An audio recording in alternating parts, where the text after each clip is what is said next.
En 2017, en République démocratique du Congo, seul un enfant sur trois était vacciné.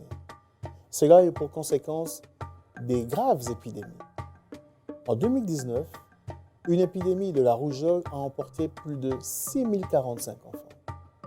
Cela a poussé le gouvernement à faire de la vaccination de routine une ultime nécessité.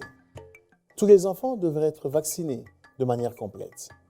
Le gouvernement a levé l'option d'activer le plan Machako, qui a permis à 600 000 enfants additionnels d'être vaccinés chaque année. Actuellement, nous déplorons encore qu'un enfant sur deux n'est pas complètement vacciné contre la rougeole, la poliomyélite et toute autre maladie évitable par la vaccination. Le ministère de la Santé publique, Hygiène et Prévention va d'ici la fin de cette année mettre en place le plan Machako 2.0 qui permettra une équité face à la couverture vaccinale en République démocratique du Congo.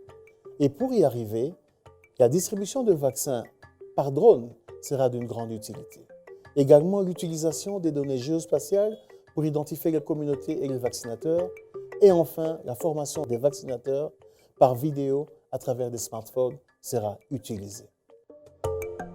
Le projet est mis effectivement en œuvre dans 2 provinces, Olomami et Tanganyika, avec une couverture d'environ, en tout cas près de 550 centres de santé qui sont couverts par ce projet-là. Alors, pour permettre la mise en œuvre de ce projet, il y a des outils qui sont mis à la disposition des centres de santé. Les outils que nous avons reçus dans notre aire de santé, nous avons un document d'appui à la microplanification. Nous avons une application de suivi des PEV en RDC. Et nous avons aussi une application IRLEN qui nous permet de suivre une formation avec vidéo. Tout part de la planification. On ne peut pas bien faire les choses si on n'a pas planifié. Et le premier outil, c'est cet outil de micro-planification pour identifier les cibles. Où est-ce qu'elles se trouvent? C'est un outil extrêmement important qui améliore la planification, qui nous dit quelles sont les limites et comment je vais atteindre ces cibles éparpillées à travers soit l'aire de santé ou l'aire de vaccination. En tout cas, avant, c'était une méthode traditionnelle, comme vous le savez. C'était je ne dirais pas que c'était des cartographies, là c'était des croquis. Et vous allez voir qu'il y a plusieurs informations qui manquaient. On ne savait plus tel ou tel autre village se retrouve à tel ou tel autre niveau. Donc ça, c'était une méthode vraiment empirique. Et c'est par là même qu'il y a eu regroupement des villages par rapport aux stratégies avancées. Nous sommes allés de 4 stratégies fixes en 12 stratégies fixes. Et en stratégie avancée, nous avons quitté une stratégie en 5 stratégies. Le deuxième outil, c'est une application pour renseigner sur les données de vaccination par SMS.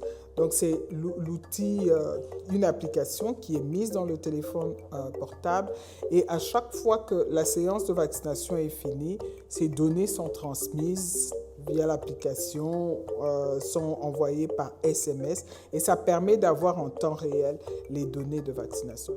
Parmi ces enfants, combien ont reçu le vaccin VPI pendant la séance? 3. Combien de flacons de VPI? C'est un flacon.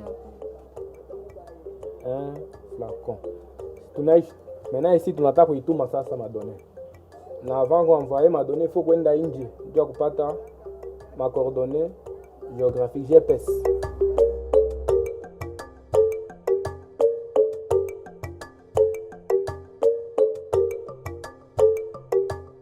Et le troisième outil, c'est un outil extrêmement important, c'est un outil qui met l'accent sur la formation.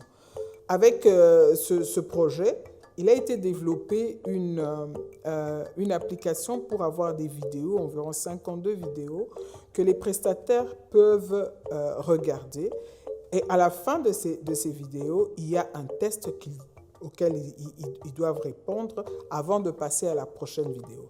Et ça les forme. Chaque fois, à la fin de la séance, nous nous mettons ensemble, on choisit une thématique sur laquelle on peut apprendre tout le monde. Le taux de couverture représente le pourcentage de votre... Vraiment, je loue vraiment cette application. Parce que ici, la formation, peut-être il faut attendre un mois ou attendre lors d'une supervision. C'est à ce moment-là que vous pouvez avoir une formation formative. Mais ici, nous-mêmes, au niveau de la structure, on peut visualiser une thématique, on suit, et sur base de cette vidéo, on est capacité. Et pour nous, c'est vraiment un bénéfice énorme par rapport aux prestataires.